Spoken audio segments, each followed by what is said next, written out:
Hi, I'm Maria Stewart, and today I'm going to show you how to make the perfect rough puff pastry using my Thermomix.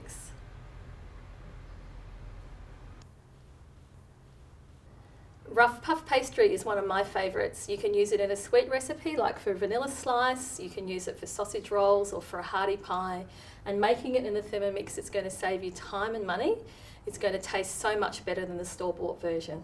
This recipe can be found in your everyday cookbook, which is available to purchase in the eShop on the Thermomix website, or you can just keep watching. Let's get started. So for my recipe today, I've substituted the lard in the original recipe with some extra butter for the recipe we're using, which is more suited to sweeter dishes. So the ingredients I've got today is 250 grams of plain flour, 200 grams of chilled unsalted butter. We've got some lemon juice, we've got some salt and some cold water. I'm going to get started to make the recipe. So I'll get the scales set and we'll weigh our flour in. So 250 grams of flour. A little 5 grams over is okay. And we need to zero our scales and we'll weigh in 200 grams of our chilled unsalted butter.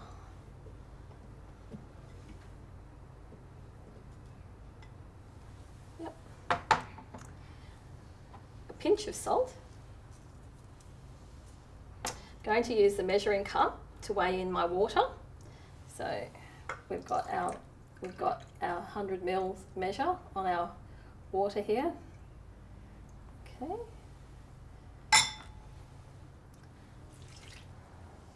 And I'm going to show you how to get some citrus juice into your Thermomix jug without needing to get your citrus squeezer out. So I've put the measuring cup in. Using my spatula, I'm just spearing the lemon a little bit, and all the juice is going into the jug and the seeds are staying up the top. So accuracy isn't hugely vital. You can estimate about 2 teaspoons of lemon juice. It would be about half of a lemon, which would make 2 teaspoons. Okay, so now what we're going to do is pop the Thermomix into the kneading function, which is our dough function here. With our little wheat symbol, we're going to set the timer for 10 seconds and we're going to get the Thermomix going. What we're looking for here is for the mixture to resemble popcorn once the timer goes off. So we're going to have a look at that. I'll just get this out of the way.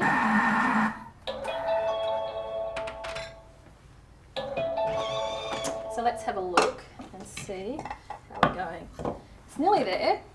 I think it needs about another 10 seconds, so I'm just going to give it a second go on that kneading function. There's just still a few chunks of butter. I'll use my spatula as well, just to give the sides a scrape down and just a rough mix in there. Okay, so just pop that lid back on, get it into our kneading function. 10 seconds on the timer.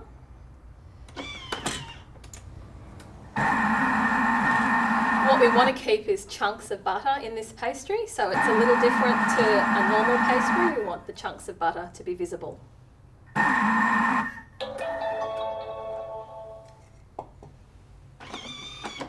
That's much better. So now I think that looks like popcorn, and it's going to feel a little bit weird throwing this onto your bench or onto your thermomat, but don't worry, that's what it's supposed to do. So we'll just get all of that out. Okay. And what we're going to do is shape it into what I call a bit of a brick. So again, we're not overworking this. We're wanting to keep those chunks of butter visible. Working all those crummy bits into the main dough. Getting it into a brick shape. So you can see I'm not kneading the dough at all. I'm not overworking it.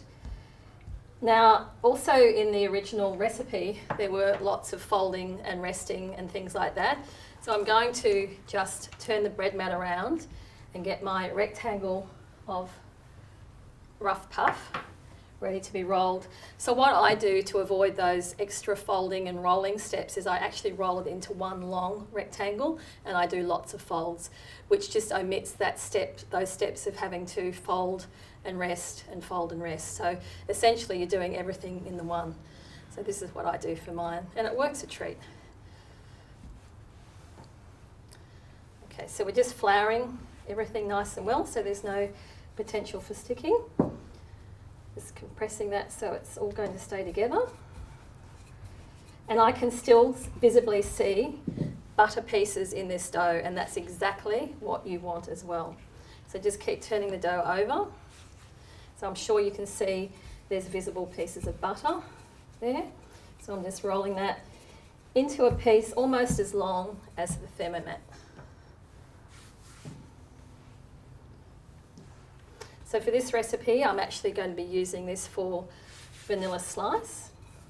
You can make your dough and you can freeze it. You can make your pastry dough and freeze it, so that's another useful tip.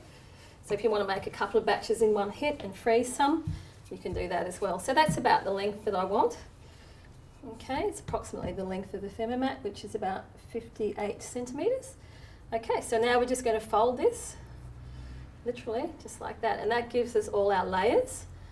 So every time when it bakes, we'll be having lots of little layers. And now that rests in the fridge, I can wrap that in some plastic wrap, and it can rest in the fridge for a few minutes. So the rough puff pastry has been resting now for about 30 minutes. I'm going to be making a vanilla slice today, so I need to divide this dough into two roughly equal parts. So what I'm going to do first is just weigh the pastry onto the Thermomix, so I've got a rough idea as to how much it actually weighs, and then I'll know roughly. So we need about 270 grams.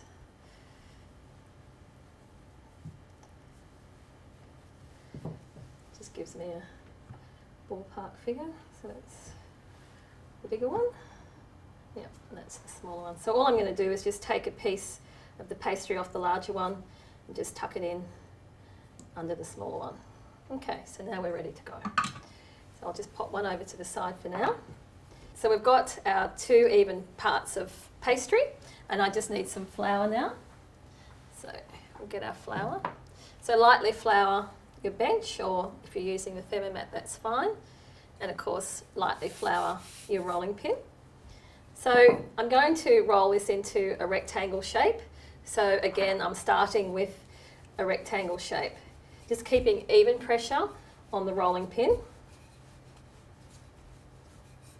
and keeping flour up to that. There is a lot of butter in this recipe, so you want there to be a barrier of flour between your bench and also between your rolling pin and the pastry. So just keep rolling that until it starts to get into the desired length. So we're just now turning that and rolling it so we've got the width happening.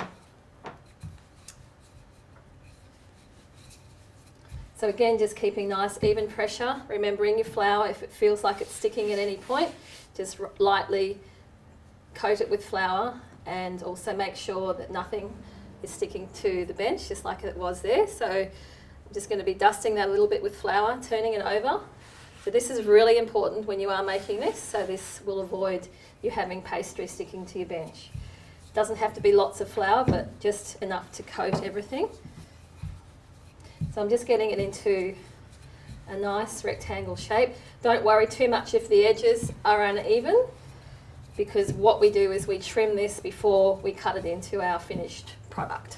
So once my pastry is into the correct size that I want, if I was just to bake this now, it would all fluff up quite a lot, which is what it's supposed to do, being a rough puff pastry.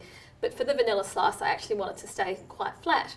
So I'm actually going to be putting lots of holes in it. This is just a docking tool. It can be purchased from kitchenware shops. If you don't have this, you can just use a fork to put lots of little air holes in it. So I'm just going to use this. I'm just holding the pastry at one end, and this just puts lots of holes in the pastry. Okay. So now once the pastry's been docked and there's lots of holes in it, you can actually roll the pastry onto your rolling pin, because what we're going to do is pop it onto the tray and, oops, We'll just get that little bit up there. So don't worry too much if little things like that happen. That's all part of the cooking process. So we've got our baking tray here. So we're just going to roll the pastry back onto the tray. Okay, just like that. So that's now going to rest in the refrigerator for 30 minutes. In the meantime, I'm going to put my oven on to about 160 degrees with a fan, 180 without a fan. And once it's rested for 30 minutes, it'll be ready to cook. So here's the vanilla slice ready to be cut. We've used our rough puff pastry for this, and it's all ready to go. So I'm just going to give you some hints and tips on the best way in which you can cut your vanilla slice. Using a serrated edge knife, like a bread knife, is absolutely fine, and really that's my best advice to you. You need to decide if you want to have them in squares or maybe rectangles. So I think today we'll do some rectangles. So just mark out your squares to begin with, or your rectangles. So just give them a little mark first, so you've got a bit of an idea as to what you're doing. And then, again, just score the top, so you've got a bit of a picture. So you're looking for some evenness, and you might need to just readjust your cuts. So once you've got an idea of how you're going to be cutting this, basically what you do is you just, using a sawing motion, you just make your first cut, so you're not putting any pressure at all on that pastry. So you're just sawing it and not putting any pressure at all. If you put pressure on it, what's going to happen is the filling will just all ooze out. Okay, so now you can put the knife further down and just slice the base. You can just then take the knife out. I'll just get some paper towel and just give that knife a wipe. That's just so the custard, the cream pat, doesn't go on the top of the next cut. So just keep that paper towel to one side. We'll be using it again. So again, you slice through without putting any pressure on the actual pastry, and we'll wipe the knife again. So now what we can do is we can actually just sprinkle this with some icing sugar. This finishes it off absolutely beautifully.